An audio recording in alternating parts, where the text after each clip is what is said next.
हाँ बच्चों, हमने कबीर की साखियाँ लेसन फिनिश कर लिया था, उसकी पीडीएफ में भेज चुकी हूँ। सबने कर लिया वर्क, सबको करना है और मुझे भेजना है कर कर।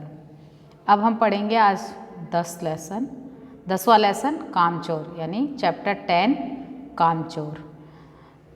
बड़ी देर के बाद, विवाद के बाद ये तब हुआ कि ये पहले चलो मैं थोड़ा सा इसका बता देती हूँ इस स्टोरी के बारे में। कामचोर क्यों है इस स्टोरी का नाम? क्या था कि है ना, ये एक ऐसे बड़े परिवार की कहानी है, संपन्न यानी जिसके पास नौकर चाकर धन दौलत सब कुछ था। तो यानी बहुत सारे नौकर थे घर में, तो जो घर के बच्चे थे वो क्या खूब मोटे मोटे थे पर कोई काम नहीं करते थे। इसलिए उनको काम सिखाने के लिए नौकरों को घर से निकाल दिया था, जिससे कि वो काम सीख पाएँ। इसी पर ये पूरी कहानी है। अब देखो, जो कभी काम नहीं करते तो फिर वो जब काम करते हैं तो कैसी परिस्थितियाँ बन जाती हैं, ये सब इस पूरे लेसन में बताया गया है। हम पढ़ते हैं, चलो शुरू करते हैं। कामचोर। बड़ी देर के बाद विवाद के बाद ये तय हुआ कि सचमुच नौकरों को निकाल दिया जाए। आखिर ये मोटे मोटे किस काम के हैं? मतलब सब नौकरों को निकाल दिया जाए। ये मोटे मोटे जो हैं ये किस काम के हैं? हिलकर पानी नहीं पीते। ये बच्चों के लिए बोला गया है कि ये हिलकर पानी भी नहीं पीते। इन्हें अपना काम खुद करने की आदत होनी चाहिए। कामचोर कहीं के। तुम लोग कुछ नहीं, इतने सारे और सारा दिन ऊधम मचाने के सिवा कुछ नहीं करते। और सचमुच हमें ख्याल आया कि हम आखिर काम क्यों नहीं करते। मतलब आज से पहले उन्हें पता ही नहीं चला था, जब नौकर, अब उन्हें एहसास हुआ कि हम काम क्यों नहीं करते। हिलकर पानी पीने में अपना क्या खर्च होता है? मतलब एक जगह से उठ के जाओ और पानी लेके एक गिलास पी लो, उसमें क्या बिगड़ता है? पर वो पानी भी नहीं पीते थे एक गिलास लेकर। इसलिए हमने तुरंत हिलाकर पानी पीना शुरू किया। हिलने से धक्के भी लग जाते और हम किसी के दबेल तो थे नहीं कि कोई धक्का दे और हम सह जाए। मतलब वो तो ऐसे नहीं थे कि किसी से दबेल यानी दबके रहना।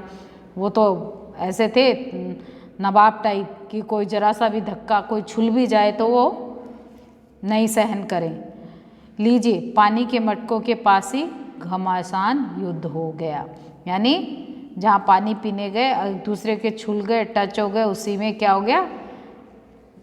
घमासान युद्ध, लड़ाई शुरू हो गई कि मैं पहले पीऊँगा, तूने क्यों ले लिया, ये मेरा है। मतलब शुरुआत हो गई, तू मुझे छुला, तूने मुझे धक्का मारा।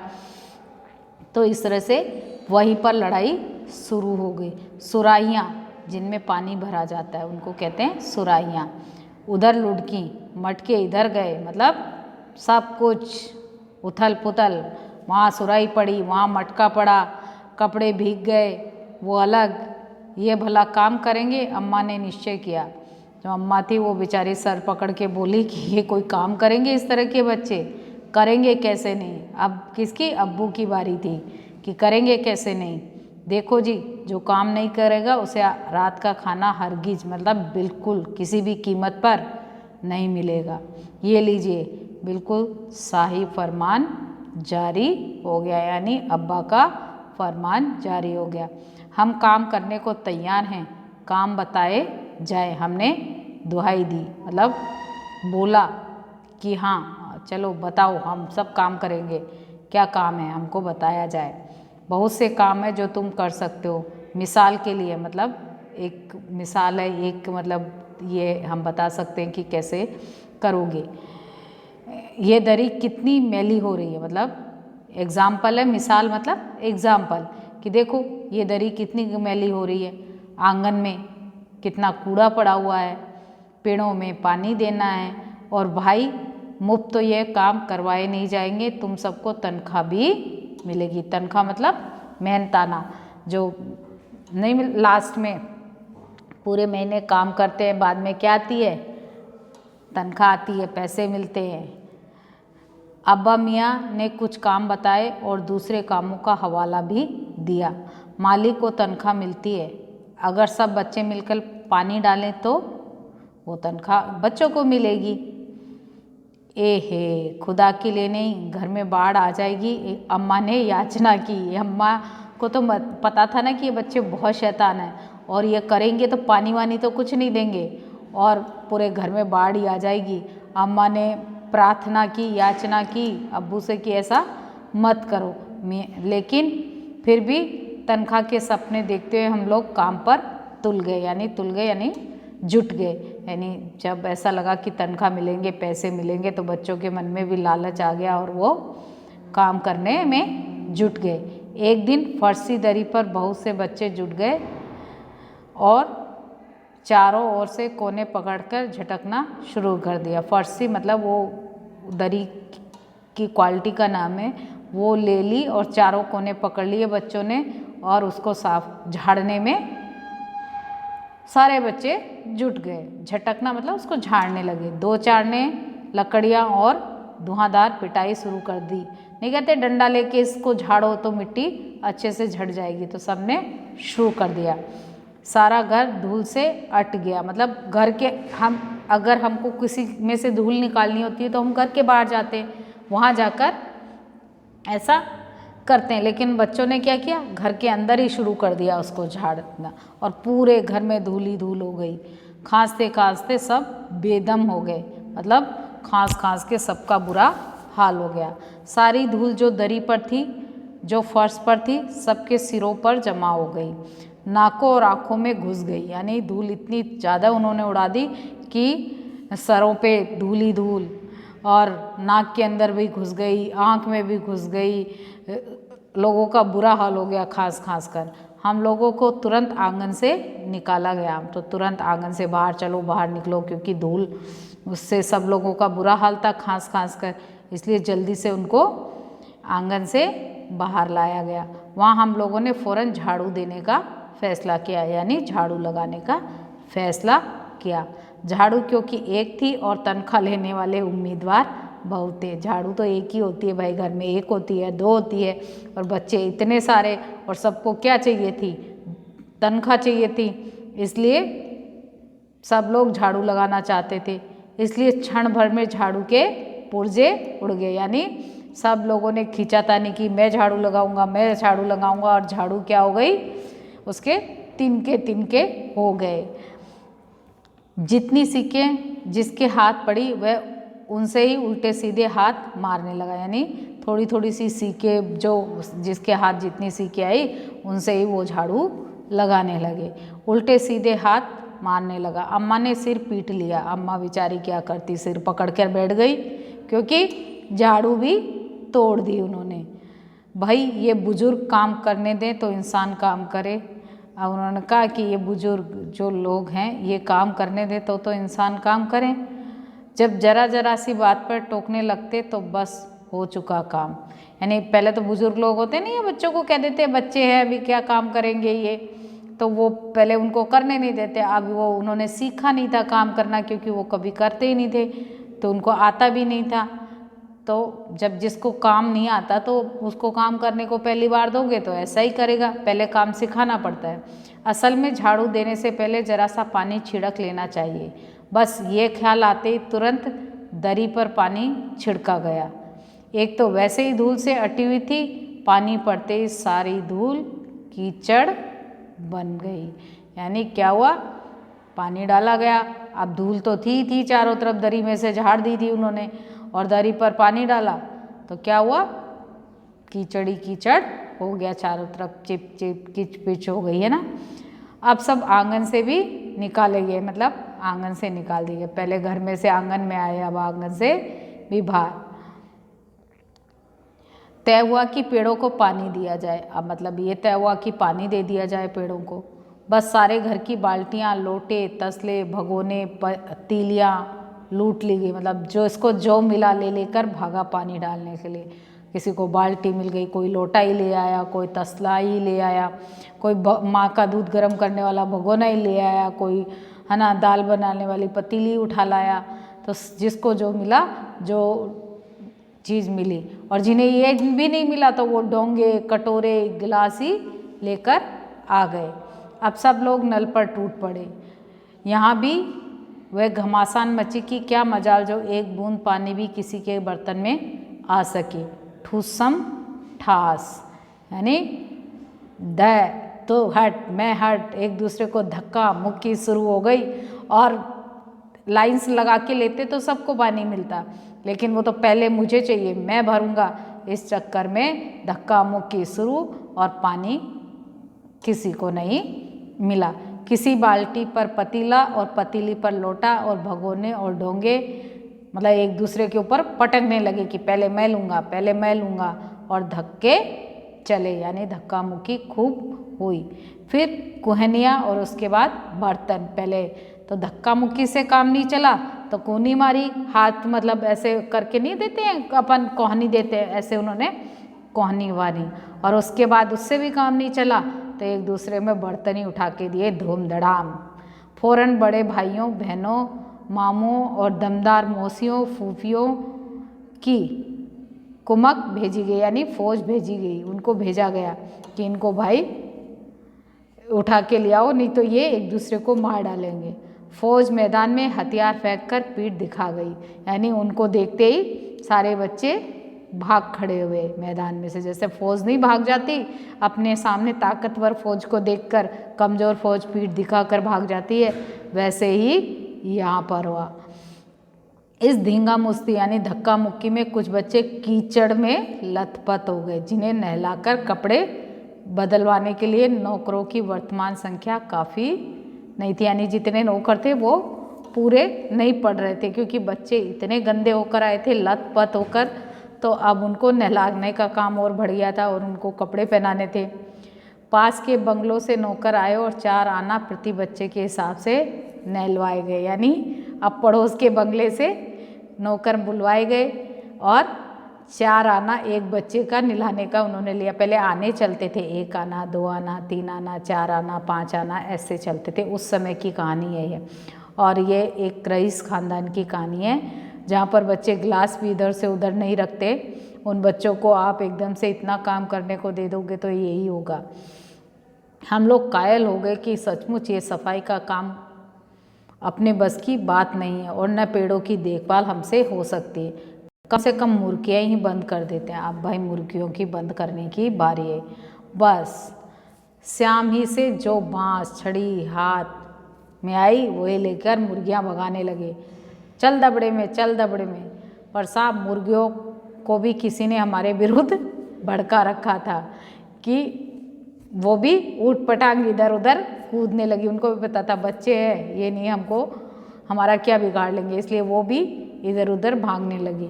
2 मुर्गियाँ खीर के प्याले से जिन पर आया चांदी के वर्क लगा रही थी दौड़ती फड़फड़ाती हुई निकल गई, यानी खीर की तो छुट्टी हो गई आज।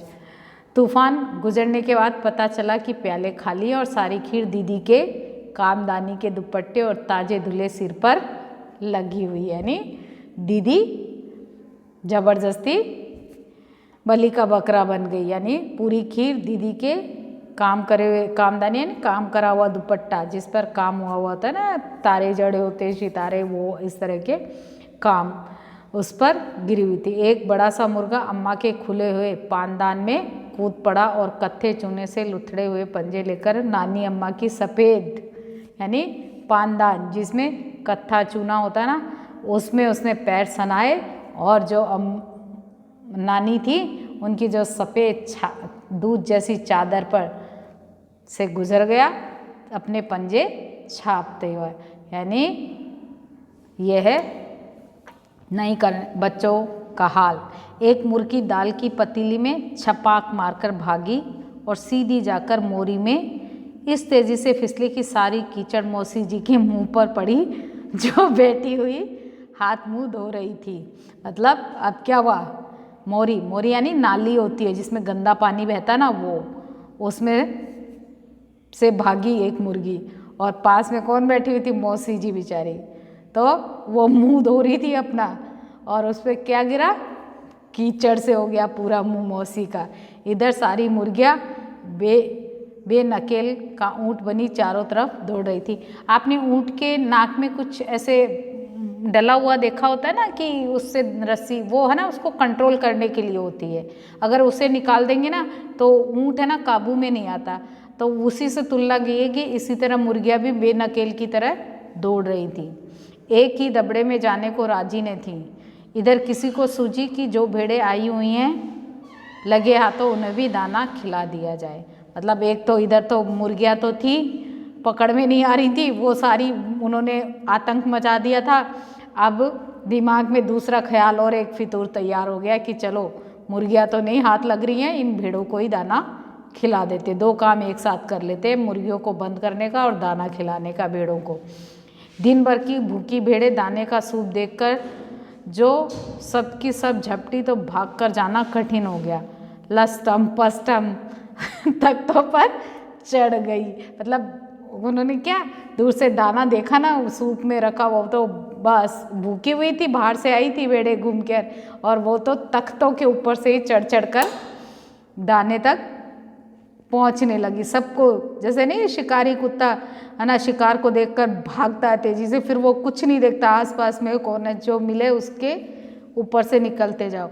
सेम ऐसा ही भेड़ों ने किया, पर भेड़ चाल मशहूर है। उनकी नज़र तो बस दाने के सूप पर ही जम हुई थी। पलकों को फलांगती, बर्तन लुढ़काती साथ साथ चढ़ गई, एक साथ सारी। मतलब सबको जल्दी थी वहाँ तक पहुँचने की। उन्होंने ना पलंग देखा ना बर्तन देखे, सबको इधर उधर करते उन पे से जल्दी से दाने तक पहुँचने की उनको थी। तखत पर बानी दीदी का दुपट्टा फैला हुआ था, जिस पर गोखरी, चंपा और सलमा सितारे रखकर बड़ी दीदी मुगलानी बुआ को कुछ बता रही थी। यानी वो उस दुपट्टे का ऊपर सलमा सितारे है ना लगा रही थी। पहले ना हाथ से ही लगाते थे सब लोग, है ना, प्लेन कपड़ा होता था उसको है ना, उसके ऊपर कोई भी डिज़ाइन बनानी होती थी या कुछ लगाना होता था तो सब हाथ से उसको तैयार करते थे। तो बुआ उन सबको कुछ सिखा रही थी, लगाना बता रही थी। भेड़े बहुत ही निसंकोच, यानी बिना कोई संकोच किए, बिना डरे, बिना शर्माए और दुपट्टे को रोनती हुई मेंगनों का छिड़काव करती हुई दौड़ गई। यानी मेंगने मतलब पोटी करती हुई अपनी, और निकल गई। जब तूफान गुजर चुका तो ऐसा लगा जैसे जर्मनी की सेना टैंकों और बमबारों सहित उधर से छापा मारकर गुजर गई हूँ। यानी होता नहीं है, सेना निकल जाती है, वो कुछ नहीं देखती, जो बीच में आता है उसे मारते काटते इधर उधर करते। ऐसे ही सेम नज़ारा लग रहा था। जहाँ जहाँ से सूप गुजरा भेड़े शिकारी कुत्तों की तरह गंध सूंघती हुई हमला करती गई। यानी जहाँ जहाँ से सूप लेके वो बच्चे गुजरे, उन बच्चों के पीछे उस सूप का दाना खाने के लिए भेड़े भी चलती गई। हज्जन माँ एक पलंग पर दुपट्टे से वो हंस लो बच्चों, मुझे भी बहुत ज़ोर से हंसी आ रही है क्योंकि बहुत अच्छी स्टोरी है। हज्जन माँ एक पलंग पर दुपट्टे से मुंह ढके सो रही थी। उन पर से जो भेड़ें दौड़ी तो नहीं जाने, मतलब बेचारी हज्जन माँ को भी भेड़ों ने नहीं छोड़ा और उनके ऊपर से ही चल गई। दौड़ी तो न जाने सपने में किन महलों की सैर कर रही थी दुपट्टे।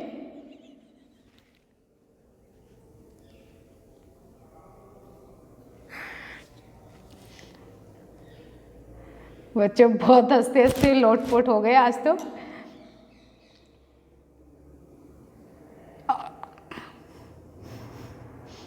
न जाने वह सपने में किन महलों की सैर कर रही थी दुपट्टे में उलझी हुई, मारो मारो चीखने लगी। मतलब उनको लगा जैसे कोई अचानक से हाँ क्या किसी ने आक्रमण कर लिया हो। वो बेचारी चिल्लाने लगी मारो मारो। इतने में भेड़े सूप को भूलकर तरकारी वाली टोकरी की तरफ चली गई। यानी अब वो सूप की जगह टोकरी दिख गई उनको, जिसमें क्या तरकारी यानी सब्जियां रखी हुई थी, उस तरफ चली गई। वह दालान में बैठी मटर की फलियां तोल तल कर रसोइयों को दे रही थी। यानी जो तरकारी वाली थी वो अपनी टोकरी में से फलियां तोल तोल कर मटर की किसको दे रही थी, रसोइयों को दे रही थी सब्जी बनाने के लिए। वह अपनी तरकारी का बचाव करने के लिए सीना तान उठ गई। कि मतलब इनको रोकूंगी मैं। आपने कभी भेड़ों को मारा होगा तो अच्छी तरह देखा होगा कि बस ऐसा लगता है जैसे रूई के तकियों को कूट रहे हो, क्योंकि उनके बाल इतने बड़े बड़े होते हैं। भेड़ों के बाल से है ना आपके गर्म कपड़े बनते हैं, रुई बनती है। तो भेड़ों को मारना मतलब किसी रुई के तकिए को कूटने जैसा लगता है। भेड़ को चोट ही नहीं लगती क्योंकि इतने बड़े बड़े बाल होते रुई जैसे, तो उनको चोट तो लगती नहीं है, उनको कोई फर्क नहीं पड़ता, मारते जाओ आप, बस वो तो अपना जो करना है वो करेंगी। बिल्कुल ये समझकर कि आप उससे मजाक कर रहे हैं वह आप ही पर चढ़ बैठेगी। जरा सी देर में भेड़ों ने तरकारी छिलकों समेत अपने पेट में झोंक ली, यानी पूरी तरकारी उसकी भेड़ें खा गई। बच्चों स्टोरी तो बहुत मस्त है।